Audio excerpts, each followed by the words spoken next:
open your eyes.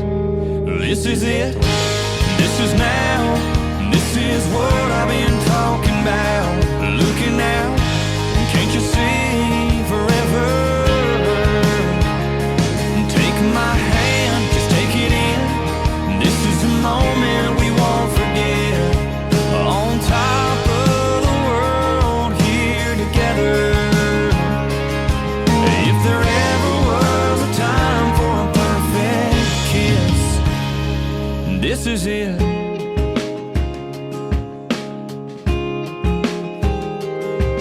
Girl, I know that you've been waiting, talking to your friends, wondering if and wondering where and wondering when. Well, I've been waiting too, holding on to this ring, for the right words to say, for the right time and place for me to get on one knee. This is it, this is now. This is what I've been talking about. Looking out, can't you see forever? Take my hand, just take it in. This is a moment we won't forget. On top of the world here together. If there ever was a time for a perfect kiss, well, this is it.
Everybody sit down, please.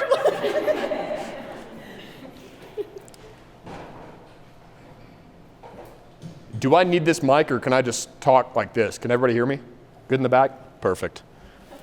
All right. Well, hell, let's get started. Hello and welcome. The concept of global warming was created by and for the hang on, wrong speech. How'd that get in there? Hang on.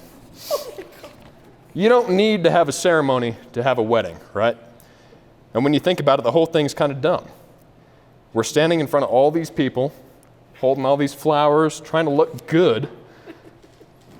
But why? So the same little brother that you drug around by his ankles on your second birthday until the back of his head had a rug burn can officiate your wedding and sign your papers? Oh shit, that's not easy. Hang on. We are gathered here today because of the strength of love and of promises kept. That's how Doug's wedding in the Hangover movie started too.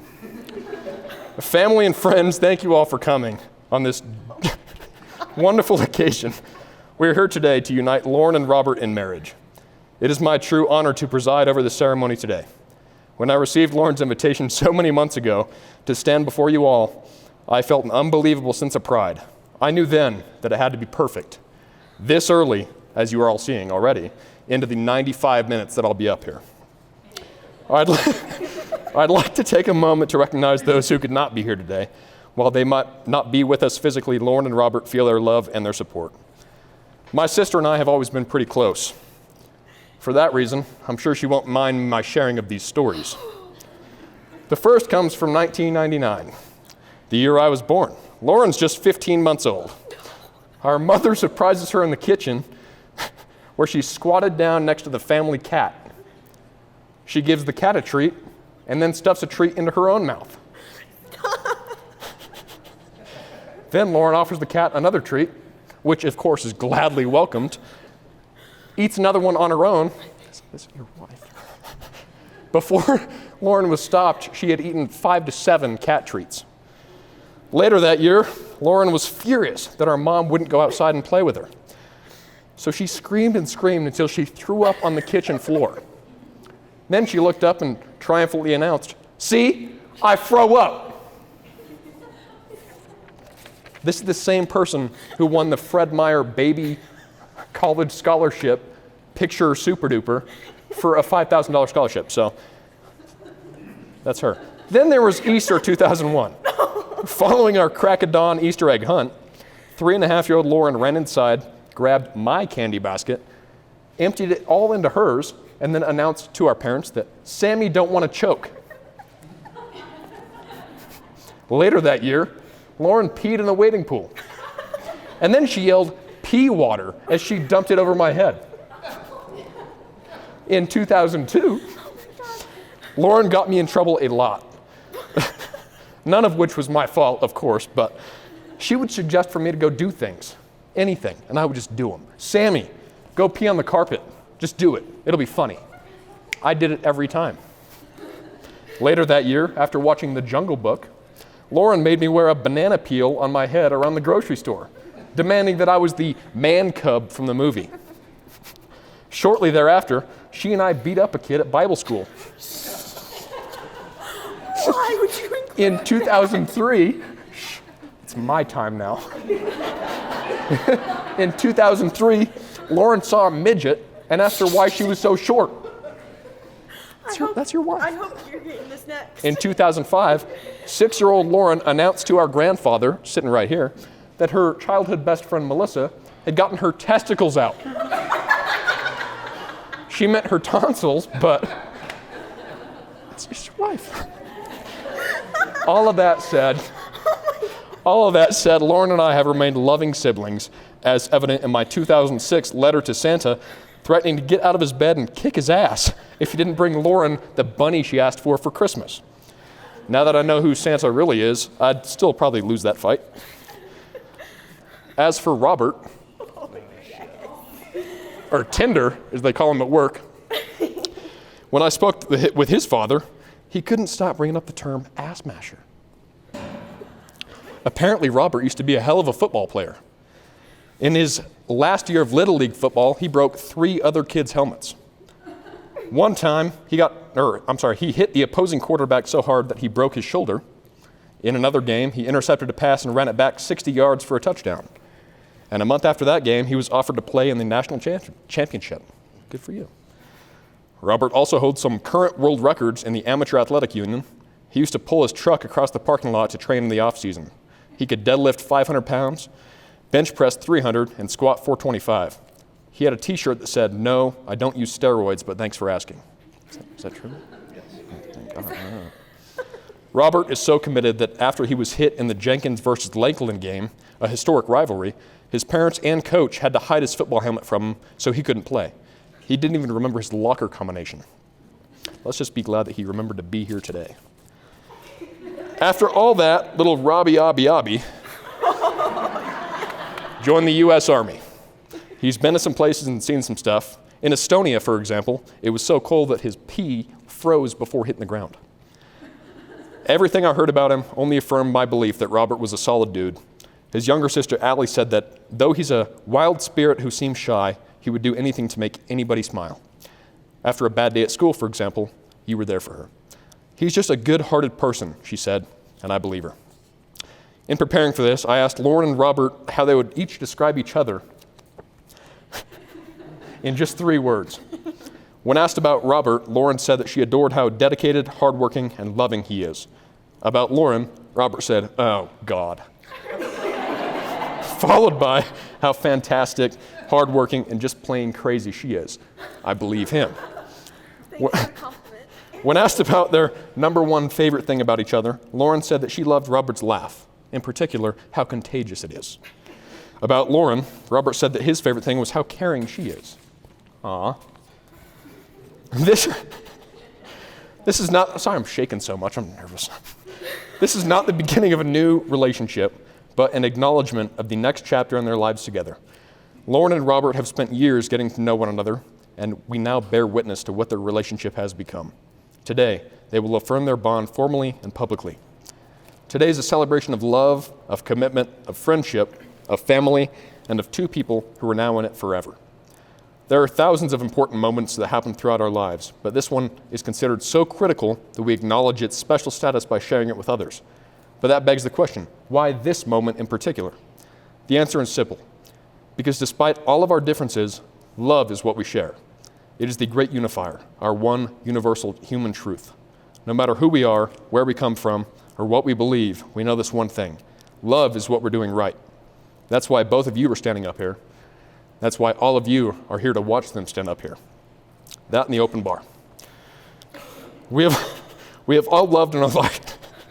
We have all loved in our lifetimes, and in this moment we're reminded that the ability to love is the very best part of our humanity. Everyone here today has their own love stories. Some are short, others long. Some are just getting to the good part, while others remain unwritten. There are chapters in all of our lives that are sad or disappointing, and others that are exciting and full of adventure. Then there's times like Lauren and Robert's first date. Hours and hours at a Texas roadhouse. Good Lord. That moment, so long ago, was the first of many that brought us here today. A time to pause, look back, and smile at all the moments that brought them together. And a time to look forward to the moments that are yet to come. I'm here, and we're all here, because we want those moments for you. We're here to hope with you, to support you, to be proud of you, and to remind you that love isn't happily ever after, but rather the experience of writing your own story. It's not one moment, not even this moment. It's every moment. It's big moments like saying, I love you for the first time, moving in together, getting engaged in front of your friends and family. But mostly a million little ones that come in between the big ones. It's falling asleep next to one another, making dinner together, spending holidays together, and getting a big hug when you get home from work. These everyday moments fuse together into one big experience. And even though this one experience is so incredible, words fail us when we try to describe it. That's just the way it is. Love is meant to be felt, not described. Yet trying to describe love is one of our favorite pastimes. We use the words we have to write stories, poems, and songs about it. And even though we describe it in different ways, and it looks different to one person to the next, we all know love when we see it, and we see it here today. This new journey will be at times richly rewarding and extremely difficult, but most importantly, it will be a journey in which you take together. Marriage is much more than your signatures on a legal document signed by your little brother. You're promising that you want to be with each other and only each other for the rest of your lives, and that you will do everything in your power to honor the promises that you're making here today. I understand you've prepared your own vows. Robert, the floor is yours. Okay. I'm going to cry for this. Does he need them? Lauren, today is the happiest day of my life. I tried to come up with words of how much I love you, and I reflected on the last few years, and nothing seemed to come close.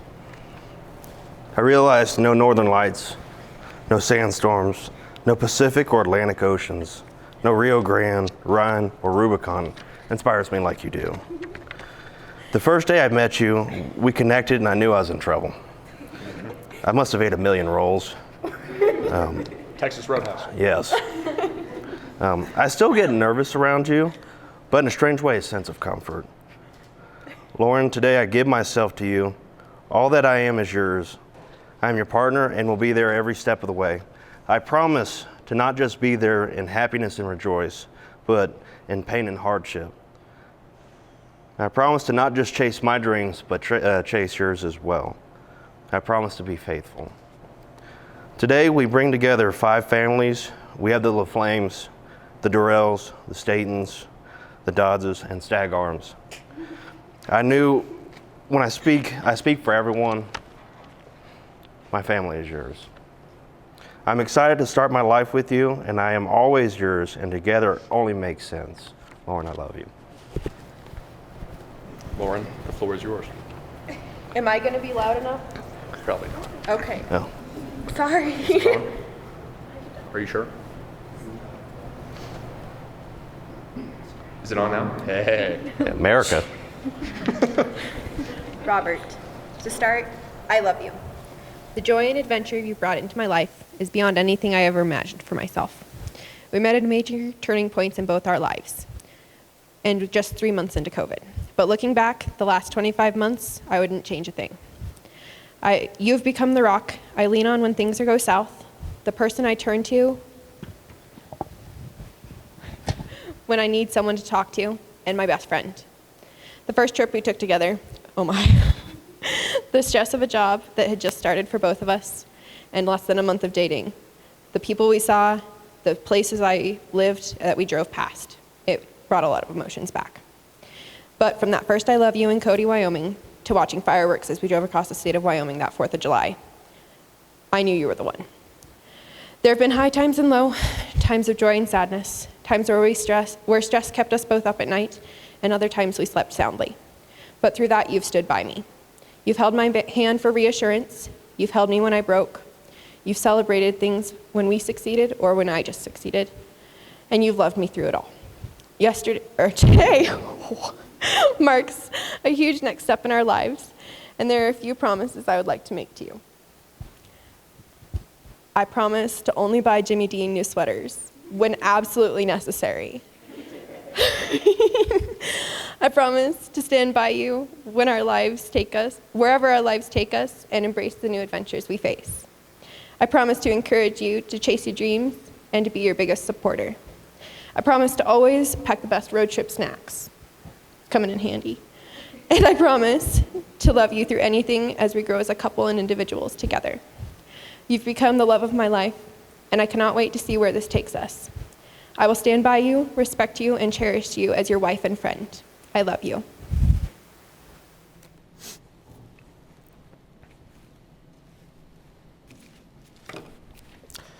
Let us now have the rings brought forward by the maid of honor. May these rings symbolize your inherent wholeness and togetherness with one another. May they remind you that marriage is not a destination, but a journey with no beginning and no end, just a moment-to-moment opportunity to love and to be loved to the best of your ability. Robert, as you place this ring on Lauren's finger, please repeat after me. With this ring, I marry you and I bind my life to yours.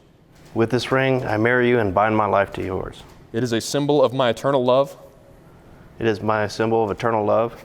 My everlasting friendship. My everlasting friendship. And the promises of all of my tomorrows. And my promises of all of my tomorrows. Lauren, as you place this ring on Robert's finger, repeat after me. With this ring, I marry you, and I bind my life to yours. With this ring, I marry you and bind my life to yours. It is a symbol of my eternal love. It is a symbol of my eternal love. My everlasting friendship. My everlasting friendship. And the promise of all of my tomorrows. And the promise of all of my tomorrows.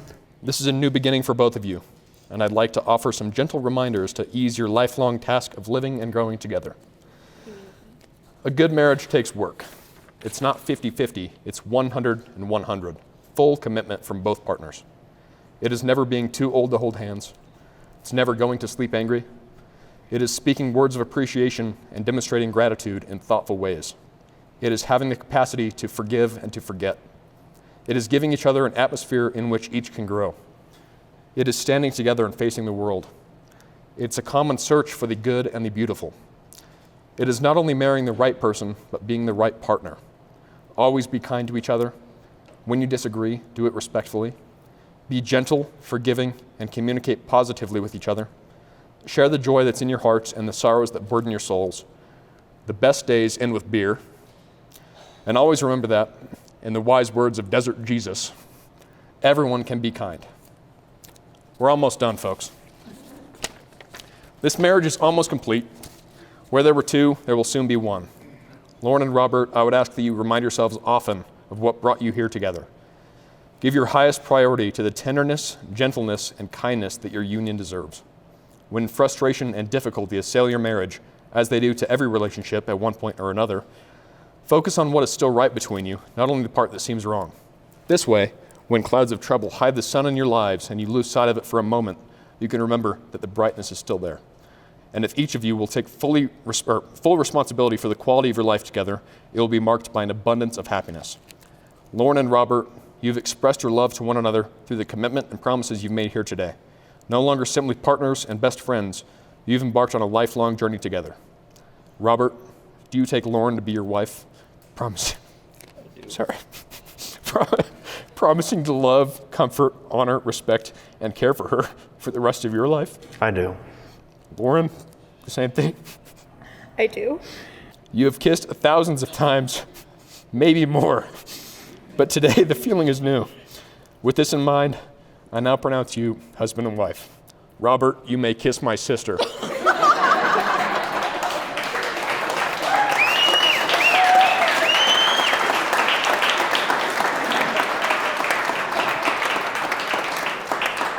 Ladies and gentlemen, Mr. and Mrs. Dodds.